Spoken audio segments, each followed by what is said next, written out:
Z menoj je Drago Horjak, udeleženec vojne za Slovenijo, osamosvojitvene vojne leta 1991. Gospod Horjak, vi ste bili udeleženec vojne za Slovenijo na Koroškem. V kakšni vlogi ste nastopali takrat, kaj je bila vse vaša naloga, kaj narediti na tem področju? Predvsem me pa zanima, ker o vojni na Koroškem je išlo kar nekaj knjig že, posnetih je bilo nekaj filmov in mnogi avtorji nekako pravijo, ne samo za Koroško, ampak za vojno za Slovenijo, da je bila to vojna, ki je bila čista kot solze. Kaj menite vi? Drži ta trditev ali ne drži? Leta 1991 sem se udeležil kot aktivni udeleženec te vojne za Slovenijo na Koroškem. Moram povedati, da sem bil prej v bivšem sistemu, v rezervnem sestavu komandant bataljona, na povabilo nekaterih kolegov, tovarišev, ki sem jih poznal iz Teritorialne obrambe Slovenije, so me povabili najprej v Narodno zaščito, ker smo sodelovali in pripravljali vojno na Koroškem, in potem sem prevzel vlogo poveljnika 24. alpsko-izvidniškega voda na Koroškem, zaradi tega, ker sem imel občutek in prepričanje, da bom z manjšo enoto, kot sem je bil do sedaj voditi v rezervnem sestavu JNA, z manjšo enoto dosegel več in pomagal pri osamosvojitveni vojni za Slovenijo. Prevzel sem 24. alpsko-izvidniški vod, ki ga je prej vodil kolega Pušnik, reševalec, gorski alpinist, ker moram povedati, da ta 24. alpsko-izvidniški vod je bil sestavljen v glavnem iz alpinistov, reševalcev, dobrih poznavalcev terena na Koroškem, ker je precej hribovit, in ne samo to, ampak tudi alpinisti, tako veste, kako smo individualisti oziroma bolj take divje sorte, se da s tem kadrom marsikaj doseči. To je bila tudi takrat vloga alpsko-izvidniškega voda, ki so se ustanavljali v Sloveniji in pa sploh v občini Ravne, ker je bil prvi taki vod, ki je bil temu namenjen. Obenem je bila pa to popolnoma samostojna enota v 83. močnem štabu za teritorialno obrambo Slovenije na Koroškem. No, in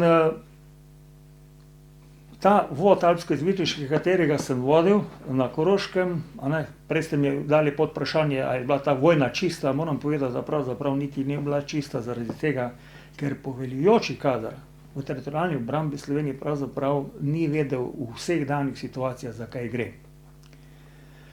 Moram povedati, da je Holmec kot tak, čeprav je bilo o tem napisano mnogo, kaj bilo je veliko sporov med policijo in med samimi udeleženci teritorialne obrambe, ni dal jasne slike. Če bi takrat imeli poveljujoči kadri razumevanje in ne bi zahtevali takojšnjega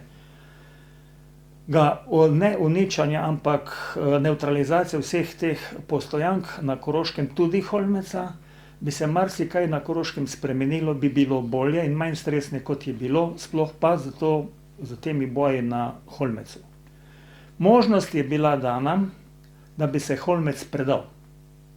In to brez boja. Ampak na zahtevo poveljujočih kadrov se je treba tudi z orožjem stresati. Jaz danes ne vem, kdo je začel streljati, ali teritorialna obramba, ali graničarji, to se pravi, ki so bili v sestavu JNA. Ker te žrtve na Koroškem, po mojem prepričanju, so bile nepotrebne.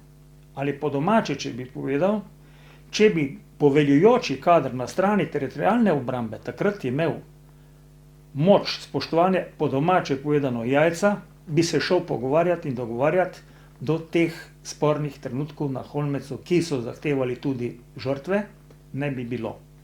To je moje prepričanje.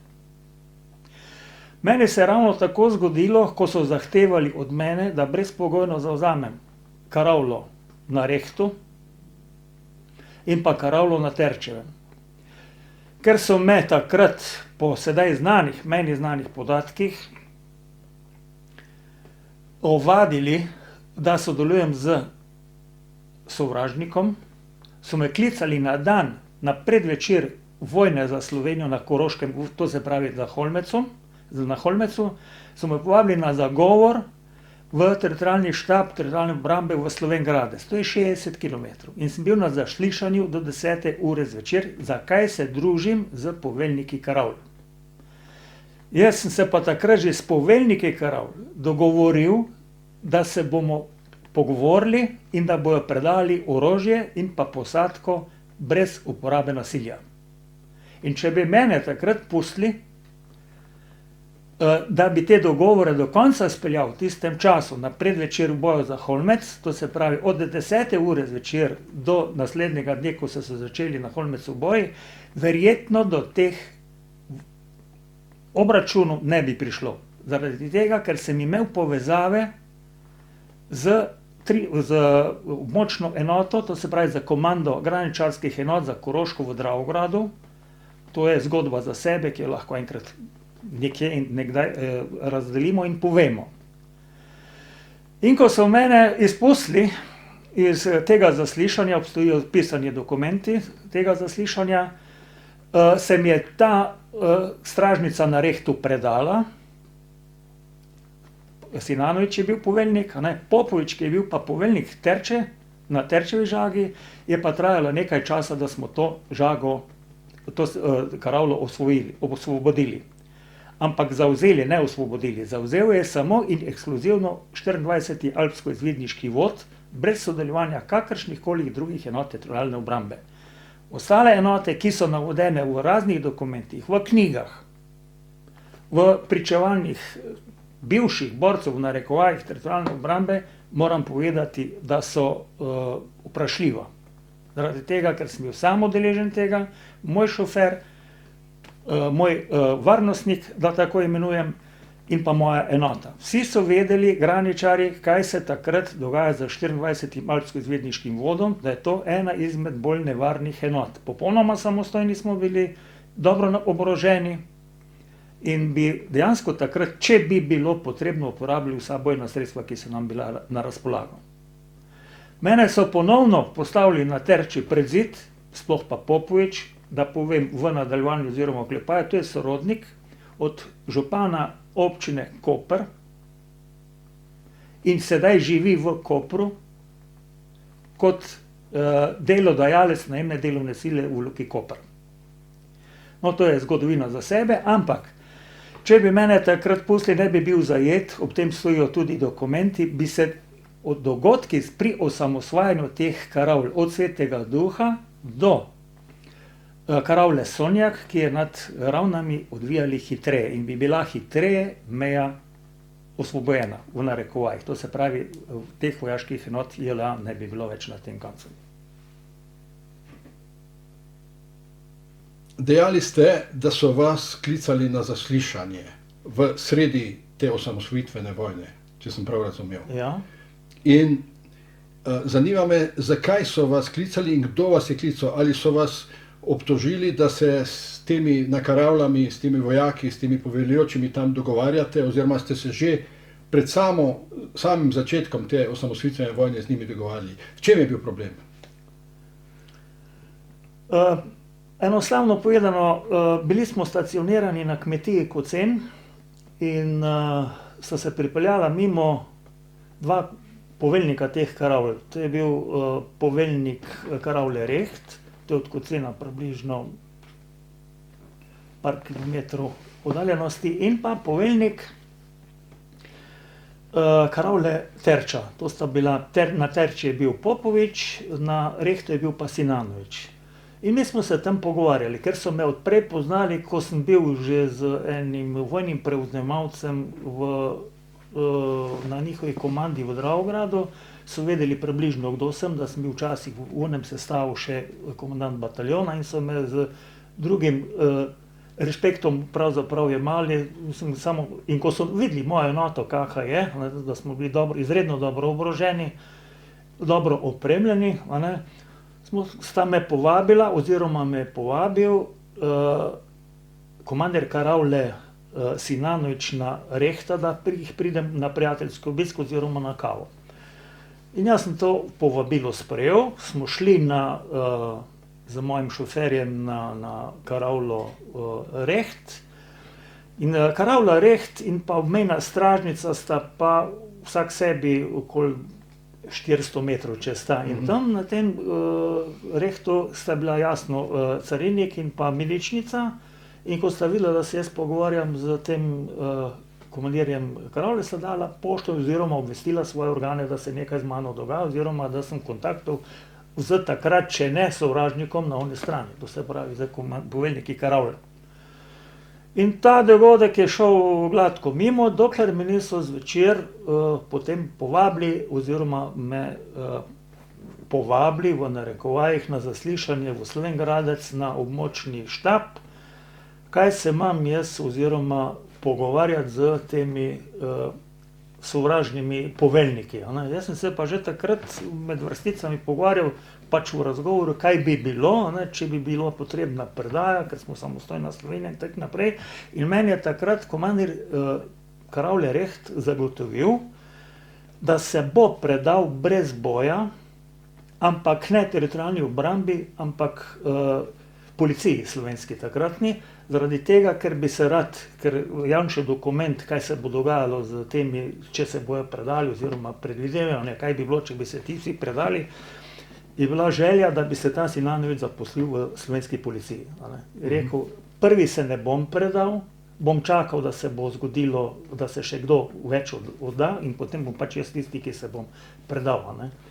In to je bil povod in vzrok od tega, da so me peljali na zaslišanje v Dravograd, mislim v Slovenj Gradec na območni štab, kjer pa so mi očitali, kako se moram že pogovarjati z sovražnikom, eno, drugo, tretje oziroma v takem negativnem tonu. V glavnem na koncu smo celo to, sem vinjen ali nisem vinjen, je stvar zapisnika, da nisem bil vinjen, kjer so bili prisotni poveljnik 83. območnega štaba Jeromel, potem je njihov varnostnik bil, mislite, da je bil Tone Sušec, potem je Ožbi Fajmut, je bil načelnik štaba 83. območnega štaba, moja malenkost in strani teritorialne obrambe še, od poznanih ljudi je bil pa en miličnik in ta je tudi pisal zapisnik, kjer je zapisano, vse dokumentirano, da nisem nič žal tega storil, kar so mi očitali, to se pravi, da so bili vsi razgovori v tem kontekstu, da bi se čim prej dogovorili kako in kaj, da se ne bomo streljali med sabo. In tako smo to zaslišali, potem končali in sem prišel okoli polnoči na stacioniranje, kjer smo bili stacionirani k temu Kocenu, kmetu, odkore smo začeli tudi po ponovnem povelju, ki mi ga je izdala, potem pa postaja milice ravno oziroma sam koordinator Halilović mi je izdal povelja, da moram sodelovati in varovati levi bok stražnice na Holmecu. In mi smo šli od Rehta do Holmeca, smo imeli še srečanje z eno enoto, izmed en vod, ki tam sodeloval, so nas zamenjali skoraj z aktivno vojsko, zaradi tega, ker smo bila podobno kot oni oblečeni, k sreči smo imeli čepice, malo drugačne kot pa v vojskah, nismo imeli triglav, ampak smo imeli kape take, kot pa so jih imele planinske enote v JNA takrat. In pa tudi, ker so nas poznali po videzu, da se nismo enostavno med sabo postreljali. In smo prišli na Holmec, ker je bil Holmec v tistem času že v zaključnih bojih. Ampak jaz še vedno trdim, če bi se to zgodilo, da ne bi mene zadrževali, ne samo mene, bi se prišli in bi najdli en tak dogovor bi bil, ker bi se videlo, a se da to rešiti brez streljanja oziroma z nabojem. Še danes ne vem in nisem prepričan, kdo je bil prvi, ki je prvi sprožil strelj. Ali je bil to z naše strani ali pa z strani JNA takrat. To je toliko pričevanj nasprotnih mnenj v vseh teh dokumentih, ki so tu nastajali, od Janševih premikov na vzgor, kaj jaz vem, do vse te literature, ki se je kasneje pojavljala. In to bi bilo modro razčistiti, kdo, kaj, kako in zakaj. In tam bi se mogoče najdli tudi z enim poveljnikom enote, bil en Fajmut, ki je bil prvi, še pred začetkom vojne, to se pravi pred 25. junijem, stacioniran pri kmetiji Kralj nad mejno stražnico Holmec. On bi mogoče vedel, kdo je bil tisti prvi, ki je sprožil strelj. Ker da so pa to začeli zavijati nekako v meglo, kdo je vse tam sodeloval na Holmecu in kdo ni sodeloval, se je bilo pravzaprav že kar po vojni, ko je bilo srečanje z akterji, udeleženci osvoboditve Holmeca oziroma zaključnih bojev, niso povabili moje enote, ampak samo mene. Jaz pravim, da jaz vojno nisem jaz dobil, ampak je dobila, če je, v kontekstu moja enota, oziroma vsi skupaj smo bili kot eno. Pravzaprav, tako po hribih smo bili hribovci. Zakaj vaše enote niso povabili? To je pa vprašanje zdaj za, kako naj rečem, za koliko točk. Bi preseglo vse zaradi tega, ker se nismo zdeli pomembni v teh trenutkih. Vsi ostali so pa bili, in to so potem tudi ene publikacije nastajale in so nastali, kjer so pisali se razno radi, in to se pa že potem vidi, ne vem, če berete revijo Veteran, kjer so se med sabo kregali potem, kdo je bil na Holmecu največji junak, je bil to Gorenšek Maksa, je bil to Prapor, eden od miličnikov, je bil to Halilović, je bil to Fajnbot, en kupenih bojnih enot se je kar naenkrat in poveljnikov tam znašlo in so tudi ti ljudje dobivali znak spominski, meni se zdi Holmec nekaj podobnega v tistih vojih. Kaj vi mislite, ali je bil sploh interes pri nekaterih, da se po mirni poti reši zadeva, ali imate občutek, ali menite, da so eni hoteli po vsej sili s silo?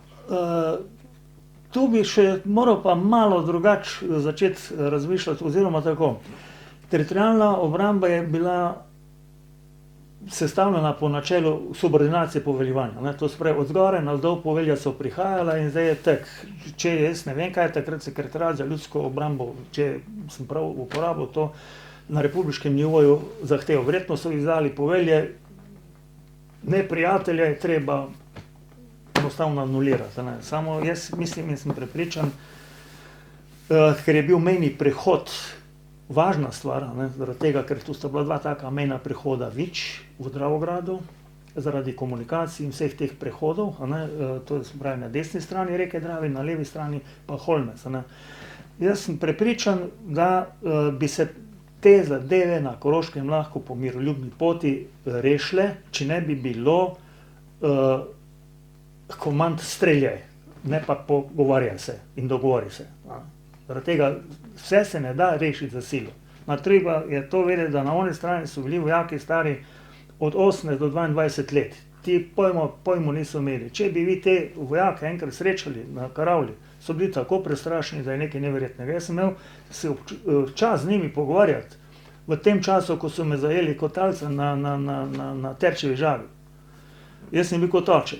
Kdo vas je zajel kot talca? Zajel me je pa kot talca, me je pa vzel Popovič v roke, zaradi tega, da se je šel prepričati z mojim šoferjem na komando, a res to držijo podatki, da bojo dali vojake razorožili, brez boja, da bojo šli v odjetništvo in da bojo kasneje potovali domov, ušli domov. Ob tem stoji tudi dokument, ki vam ga bom potem predal, da ga boste videli. In ko sem se z njimi pogovarjal, bilo to nekaj neverjetnega, niso vedeli, zakaj gre. Zaradi tega, ker so jih imeli izolirane. In če se spomnite tistih televizijskih oddaj na Ljubljani 1, Ljubljani 2, kaj je bilo, je bilo samo vojna, naša stran, to se pravi slovenska stran, oni tisti, ki so bili pa iz bivše Jugoslavije pravzaprav zbrani na teh karavljih, niso vedeli, zakaj gre, ker so jim preprečili, da bi gledali televizijske programe. Oni so imeli hrane na karavljah v borbenih kompletih za 30 dni. Oni so bili v bistvu odrezani od sveta. Edini, ki so lahko z njim komunicirali, normalno, da so bile tudi možne komunikacije z okolišmi kmetiči drugega, ampak edini, ki so lahko do vira informacij prišli, so bili ti komandirji karavl. Ti komandirji karavl so bili pa tudi odvisno, kako so jih MPV-jevci so rekli, to je pomočniki za moralno-političko vaspitanje v JNA, kako so jih prepričali oziroma kaj se je takrat dogajalo od Miloševića, Jugoslavije in tako naprej. To so bili ljudje, ki niso vedeli, zakaj gre in so prišli k meni kot hočetu, dajmo, pa bi, pa ne bi. Pa kak je, pa a bom lahko prišel domov ali ne bom prišel, se neko poslušajte, odvisno je zdaj, ko so me tam zajeli Popoviča, bo prišel do 8 zvečer nazaj ali bo spustili celo karavno rek z mano vred. In še prednje je Popovič prišel nazaj, s temi sporočili, sem jaz že karavlo imel pravzaprav razoroženo, ker so se raničari sami predali meni. Rekli, tam imamo to imamo to bi te mogel biti, tam je ročni bacar bil, da bi vse skupaj to celo karavlo v zrak zagnal. In potem tudi interes v nadaljevanju. Zdaj, če se vrnem pa že po 91. letu, ker rad hodim po hribih še vedno, sem pelal ženo in ostale, da sem povedal, vse neko let, na tevle karavlo sem pa jaz se osvobodil in so postavili spominsko ploščo in še na otvoritev tiste spominske plošče me niso povabili. Da bi bil kot pričevalec lahko tam prisotni kaj povedal. In to se je dogajalo ne samo s to karavlo, tudi z karavlo na Rehtu. Edino, ki je bilo, in sem res take stike ustvaril, to je bila karavla Kumr, kjer smo pa tudi, ko smo jo osvobodili, na pobudo lastnika te kmetije, Kumra, Jožeta in Kumrove Ane, sta dala pošto na krajevno skupnost v Črni, da bi se radi predali. A se znate to predstavljati? Teritorialni obramba, to se pravi vod teritorialne obrambe iz Črne, je pa v dolini postavil barikado, da ja ne bi oni prišli iz meje dol, pa da ne bi kaj Črnjanom naredili. Ni res, oni so se hoteli predati. In so karavla se je hotela in so mene poklicali in sem jaz prišel, sem rekel, dobro, se boste predali, zdaj smo se usedli in smo se pogovorili, rekel, samo lepo prosim, naj ne bom prvi, ki se bo predal. Sem rekel, v redu, imaš toliko in toliko časa, jaz ti bom pa pripeljal v tem času pa ženo na razgovor, tako da je imel ženo, vse skupaj pri Kumru na karavli, on mi je dal inventarni spisek opreme, vse, ko se je vdal. Zakaj vas niso vabili na te karavle, na te slovesnosti? To je pa zdaj zaradi tega, po mojem je, to je bila nelojalna konkurenca, ker jaz sem bil ujela komandant bataljona in sem vedel, kako se poveljuje. Takim enotam, takih primerih. Teritorialna obramba Slovenije v tistem sestavu takrat ni bila sposobna voditi vojne za Slovenijo. Ni bila. Tu sedim s prepričanjem, lahko govorim kjerkoli hočete. Zaradi tega, ker je bil kader, poveljniški kader, zbran po določenih ključih, to se pravi, fajn služba bila takrat v teritorialni obrambi Slovenije. In to je bilo odlagališče vse za tele koroške razmere, lahko povem, pač poveljnike enot se je zbiralo po ključu, ti mene poznaš, oni ne, so bile na take po domače, noben ni pričakoval pravzaprav takrat, da bodo v te resne situacije prišlo. In omenil sem že prej še dva, Lakovšek Ivana, ko je bil poveljnik prvega bataljona, Kompan Marko, ko je bil poveljnik drugega bataljona, jaz kot poveljnik tretjega bataljona, se pravi, včasih smo rekli komandant, v 13. brigadi Bračičevi z domicilom v Slovenski Bistrici, smo bili na Koroškem pravzaprav edini usposobljen kader za to usposabljanje v JLA, kjer so nas pripeljali, da smo bili sposobni voditi bataljone. Bataljon je bil pa na ravni odreda oziroma enega občinskega štaba. Zanima me še obveščevalna dejavnost. V vojnih razmerah je zelo pomembno, da imaš pravilne oziroma realne obveščevalne podatke. Kako ste funkcionirali na tem področju? Kdo so bili vaši obveščevalci? Kdo je bil najbolj učinkovit? Kako ste prihajali, dobivali te podatke, recimo o karavlah? Kakšna situacija v neki karavli ali neki postojanki vojaški takratne JLA? To je pa izredno zanimivo in dobro vprašanje. Ker vse te podatke v normalnih vojaških razmerah so to obveščevalni oficirji, obveščevalni oddelki in podobne zadeve. Ampak tu, na tem mojem področju in na našem področju, pravzaprav sem jaz največ podatkov dobil od civilnega prebivalstva. In če sem hotel kam jet, sem samo vprašal bližnjega kmeta v bližini karavle, kaj se dogaja, kako je vzdušje na karavlah in tako naprej. In je to meni več povedalo o stanju te enote na karavlah kot katerikoli obveščevalni podatek od obveščevalnega oficirja, ki bi ga dobil z območnega štaba, zaradi tega, ker ta štab ni imel teh podatkov, ker se je prej zgodila prekonstruiranje, rekonstrukcija teritorialne obrambe Slovenije. To je bilo v letu 90. Ne? In včasih, ko je bilo na občinskem nivoju, so ti občinski obveščevalni oficirji vedeli več o teh podatkih, kot pa sedaj območni štab. Ne? Ker območni štab je bil v Slovenj Gradcu, on se sigurno ni vedel, kaj se dogaja na Karavli, ki je bila najbolj oddaljena, rečemo, v Koprivni. Zanimivo je prav dogodek za Koprivno, največ podatkov sem jaz imel dobo, oziroma ker jih nisem imel, ker je takrat bilo eno strašno neurje, v Črni smo bili 3 dni pravzaprav brez telefonije, tako da brez povezav z štabom teritorialne obrambe nisem imel po telefonskih linijah, ampak samo z kurirji. Največ podatkov sem dobil pravzaprav od župnika Črjanskega in Vrisk se je pisal, ker on tudi ni vedel, je rekel, počakajte malo, ampak vam bom jaz vse podatke povedal. In ta župnik mi je uredil, kako, kaj, ne vem, še danes ne, mi je vse te podatke o stanju na Karavli povedal v 2 urah. Ta podatek sem se zapomnil, ker sem v 2 urah več vedel, kot vse ostalo, kar je bilo. In zanimivo, še preden se je vojna začela, ko smo bili v mobilizaciji, ko sem prej omenil tisti podatek, da je bila Črna ene par dni brez telefonije, sem hotel ženi sporočiti na dom, mi smo še živi, zdravi, debeli in veseli. Sem ta podatek, kako in kaj je ta podatek iz Črne prišel v Hnjej, da je ona zvedela, da je z mano vse v redu, je tudi šlo preko župnišča oziroma preko, sem imel svojo obveščevalko tudi v Črni, ena znanka je bila in je ta podatek, kako preko telefonije iz Rudnika Mežica je to šlo v Ravne, oziroma v Kotle, takrat smo že bila v Kotle. In vse, kar je bilo pa ostalo, rečemo za kmetije, kjer smo bili nastanjeni, samo z sodelovanjem z tistim prebivalstvom okoli teh Karavl se je dalo vse podatke dobiti. Ker te bližnji kmeti so se verjetno družili s temi vojaki. Normalno, to so živeli skupaj. To je bilo čisto na človeški ravni. Čisto popolnoma na človeški ravni. In tudi ti komandirji Karavl so bili, velika večina pravzaprav poročenih z domačinkami. Ali pa so živeli z domačinkami. In če sem hotel podatek dobro imeti, sem samo ženo mu pripeljal, pa smo se takoj vse zmenili, pa z otrosmi. Stanje oziroma razgovor, rečemo, to je bilo na Karavli tudi terča, potem, ko je orožje prodajal, sem mu dal 2 ure časa, da se ženo vse skupaj zmenil, samo pod strogim nadzorom, ker takrat, ker je on meni grozil smrtjo, da me bo ubil, bi jaz njega tudi, komot povem, pred vsemi kamerami, kjerkoli je.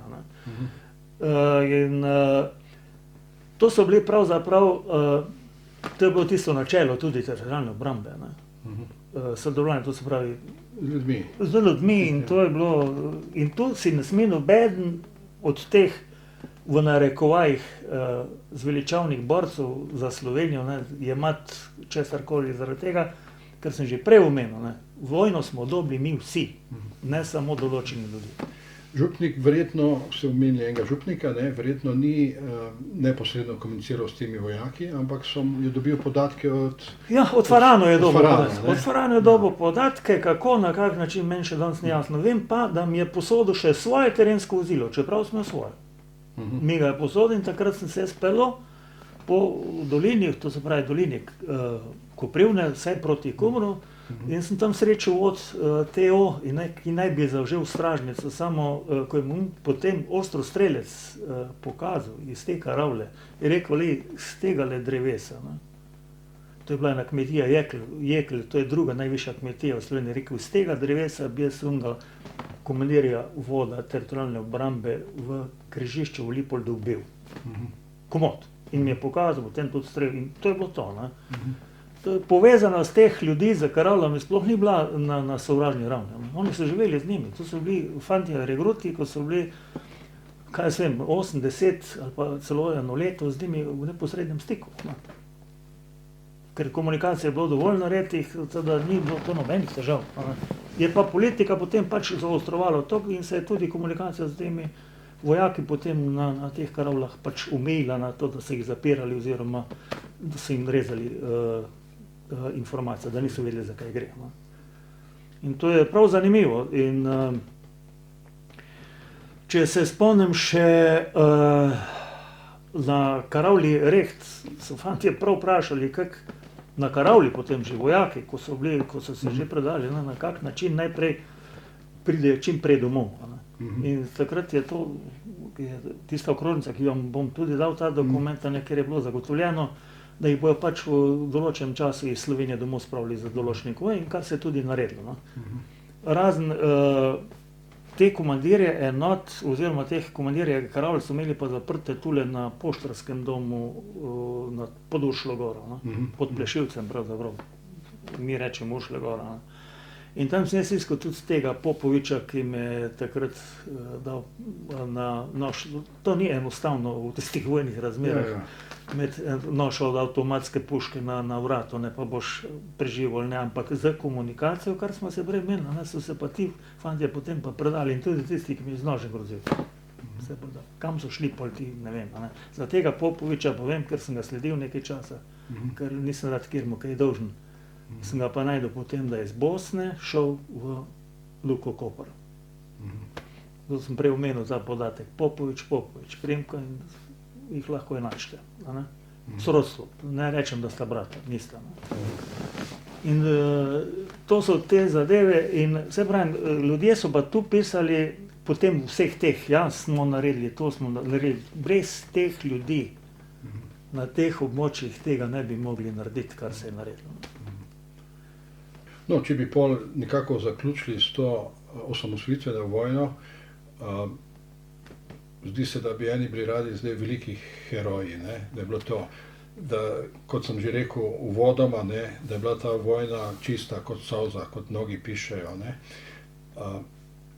Kako bi na kratko vi to označili z nekaj stavkih mogoče to vojno? Jaz bom povedal tako, ne, da smo to vojno dobili, smo pravzaprav vsi Slovenci. To je pripadnost naša do Slovenije. Vojno so dobili, kar se premalo ve, ne. Vsi so udeleženci v vojni. Predstavljajte si enote take, ki smo bile zbrane takrat 14 dni oziroma 3 tedne. Smo se morali prehranjevati, smo morali goriva dobiti, smo morali imeti informacije eno, drugo, tretje, in vsi ti deležniki v takratni vojni smo to dobili. Če bi vojna trajala še 14 dni ali 3 tedne dlje, kot je, bi se nam dogajala Hrvaška oziroma Bosna. Bosna ne zaradi tega, ker je bil takrat preveč nacionalnih interesov znotraj, ampak sigurno pa Hrvaška. To bi zaratilo in nam bi enostavno dobrin začelo zmanjkovati. Ker najlažje je bilo v obleki, v uniformi teritorialne obrambe, iti na kosilo z enoto v gostinski lokal. Moja enota, mi smo se prehranjevali sami. Iz rezerv, ki smo jih dobili na teh karavlah, smo bili sami, smo imeli intendanta, smo imeli kuharja, smo imeli vse pravzaprav. Za anekdoto, da vam povem, prišel en vojak meni pa je rekel, sem vprašal, pobi, kam bomo danes jedli, se pa eden v hecu zazrl, ja, golaž bi imeli srnjakov. Sem imel, tudi lovci so bili enoti, sem rekel, no, a bo kaj, je rekel, bo. In smo imeli srnjaka, ne. Pa je prišel pa kuhar meni, je rekel, ti danes pa ne bo srnjakov golaž, ja, kaj pa bo pol, je rekel, župa. Zakaj pa je rekel, malo prej sem vode zraven dolil, je rekel, počakaj, da dan bo ga skup potegnil, bo po golaž.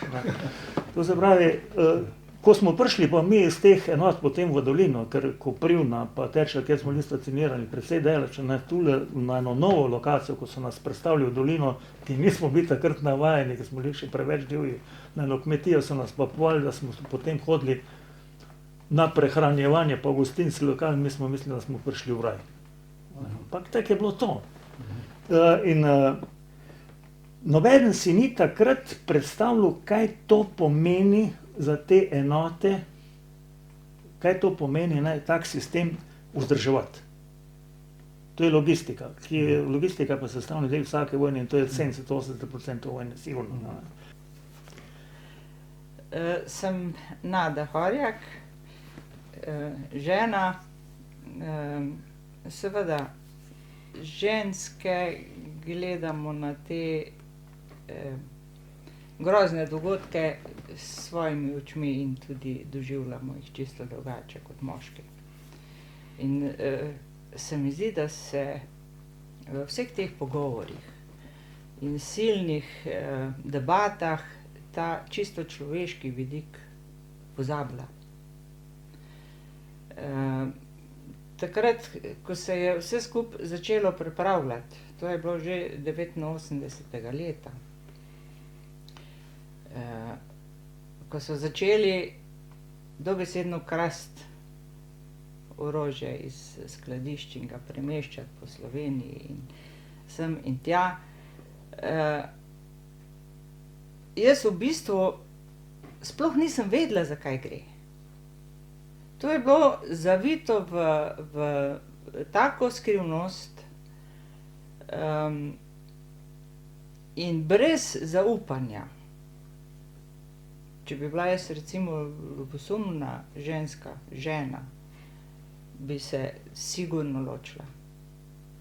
Ker jaz nisem vedela, kje moj mož hodi cele noči. Zjutraj je prišel domov razcapan, umazan, odspal 2 uri in šel v službo. Naslednjo noč ga spet ni bilo.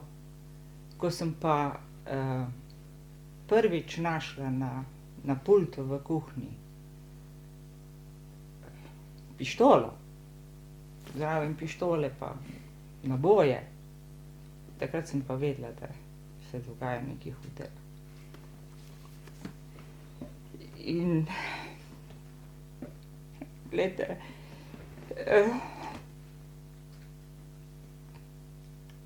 še po toliko letih to podoživljam in mi je hudo. In se mi zdi prav, da bi tudi ta vidik izpostavili. Dobro, možje so imeli svojo vlogo. Ženske smo bile pa doma. Smo morali skrbeti za vse. Jaz sem hodila v službo, sem imela 2 mala otroka, v zdravstvu sem bila v službi. Vedno na razpolago, na avtu sem imela Rdeči križ, da če je potreba, sem letela. Ampak vse je funkcioniralo. Takrat je vse funkcioniralo ob tem, da nisem vedela, kaj se dogaja z možem. In vam povem, to je bitka in vojna zase.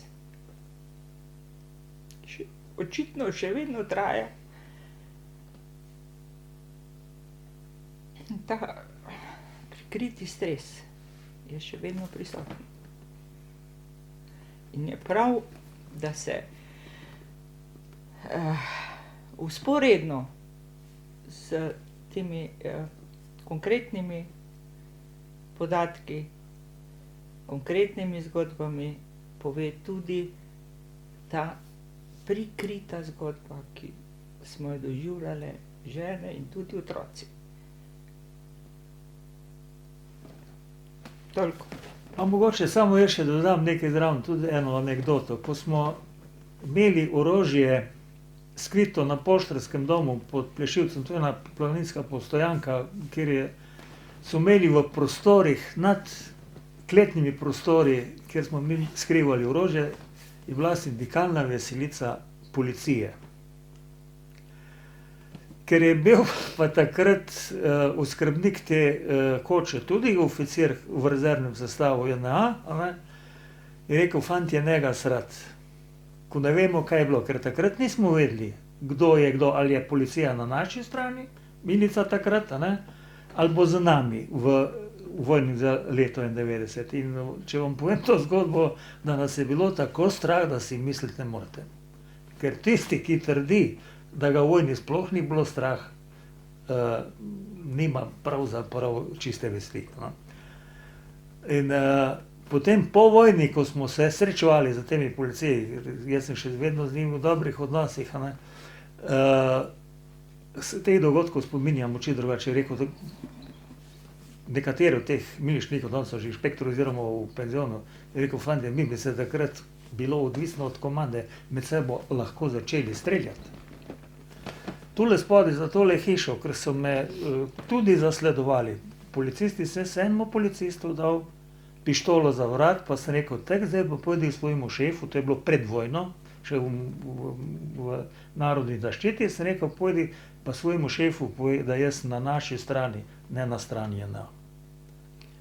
Priče še živijo, med njimi tudi jaz sem, ampak je on miličnik živ, jaz pa tudi.